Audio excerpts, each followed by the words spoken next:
बदायूं दिनांक 4 फरवरी 2024 को थाना मुजरिया क्षेत्र से ई रिक्शा सहित लापता युवक सत्यवीर उर्फ बंटू पुत्र शून्य कुंवरपाल निवासी ग्राम सगराय थाना मुजरिया जनपद बदायूं के बरामद शव के संबंध में उक्त घटना को कारित करने वाले अभियुक्त की गिरफ्तारी व लूटे गए रुपए व ई रिक्शा की बैटरी की बरामदगी।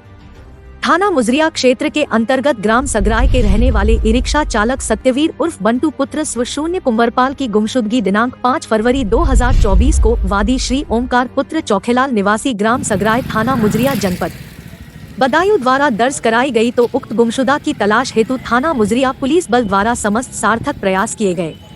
दिनांक 11 फरवरी 2024 को वादी श्री ओमकार पुत्र चौखेलाल द्वारा थाना मुजरिया पर एक लिखित तहरीर देकर अवगत कराया गया कि मेरे भतीजे सत्यवीर उर्फ बंटू का शव विद्युत उपकेंद्र मुजरिया के सामने सड़क पार एक खंडर नुमा मकान में पड़ा हुआ है, जिसकी अज्ञात लोगों ने हत्या कर शव को छिपा दिया है।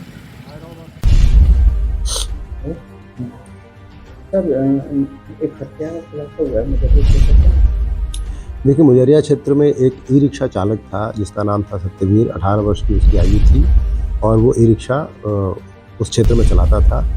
5 तारीख को समय से जब वो घर नहीं पहुंचा, घर वालों ने अपने स्तर पर उसकी तलाश की और उसके बाद जब वो नहीं मिला तो उन्होंने संबंधित थाने में उसकी गुमशुदगी दर्ज करा दी। गुमशुदगी के बाद पुलिस ने उसकी छानबीन शुरू की। थानाध्यक्ष मुजरिया और क्षेत्राधिकारी सहसवान ने इसकी जाँच पड़ताल के लिए उसकी फ़ोन जो नहीं मिला था उसकी कॉल डिटेल वगैरह निकलवा करके और उसके आधार पर उसको ढूंढने का प्रयास किया, परंतु ढूंढने के क्रम में 11 तारीख को उसका शव घर वालों के द्वारा बरामद किया गया एक खंडहर नुमा मकान में जो बिलसी थाना क्षेत्र में पड़ता है। पुलिस ने वहाँ मौके पर जाकर अपनी जाँच पड़ताल की, शव को कब्जे में लेकर के उसको पोस्टमार्टम के लिए भेजा।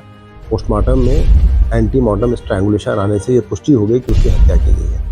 फिर पुलिस ने पूछताछ करनी शुरू की, अपनी जानकारी इकट्ठा करना शुरू किया और एसपी देहात के नेतृत्व में एक टीम गठित की गई, जिसने कठिन परिश्रम से इस घटना का खुलासा करते हुए एक इकबाल नाम के अभियुक्त को गिरफ्तार किया जो सहसवान का रहने वाला है।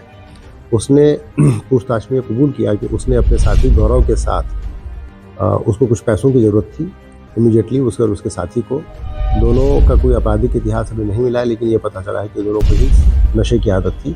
उस चक्कर में उनको जब पैसों की आवश्यकता पड़ी तो उन्होंने इस टिर्री को, ई रिक्शा को हायर किया और हायर करके उसको एक खंडहर नुमा मकान में जो पहले से उन्होंने आइडेंटिफाई कर रखा था वहाँ ले जा करके उसको ये कह के उतारा कि हमें छत से सामान उतारना है, सीढ़ी लगाने में हमारी मदद कर दो। और जब वहाँ पे उनकी मदद के उतरा तो दोनों ने गले में फंदा डाल करके उसकी हत्या कर दी। हत्या करके शव को वहीं छुपा दिया और उसका ई रिक्शा लेके चले गए। ई रिक्शा में जो बैटरीज थी वो निकाल लिया उन्होंने और जो भी उसमें वैल्यूबल थी वो निकाल करके उन्होंने ले लिया और ई रिक्शा को कहीं डंप कर दिया, जिसको पुलिस ने बाद में बरामद किया। और बैटरीज को उन्होंने बेचने का प्रयास किया। जिस कबाड़ी के पास भी ले गए थे, शक के आधार पर उसको लगा कि ये बैटरी नहीं खरीदी जानी चाहिए, उसने मना कर दिया। इसी बीच में पुलिस को सूचना मिल गई और उन्होंने इकबाल नाम के व्यक्ति को गिरफ्तार कर लिया। जो दूसरा अभियुक्त है उसकी गिरफ्तारी के लिए टीमें रवाना कर दी गई हैं और उसको भी शीघ्र गिरफ्तार करके इनसे पूछताछ करके अग्रिम विवेचना कराई जाएगी। धन्यवाद। आप देख रहे हैं सक्षम समाचार, सच का दर्पण, समाज को अर्पण।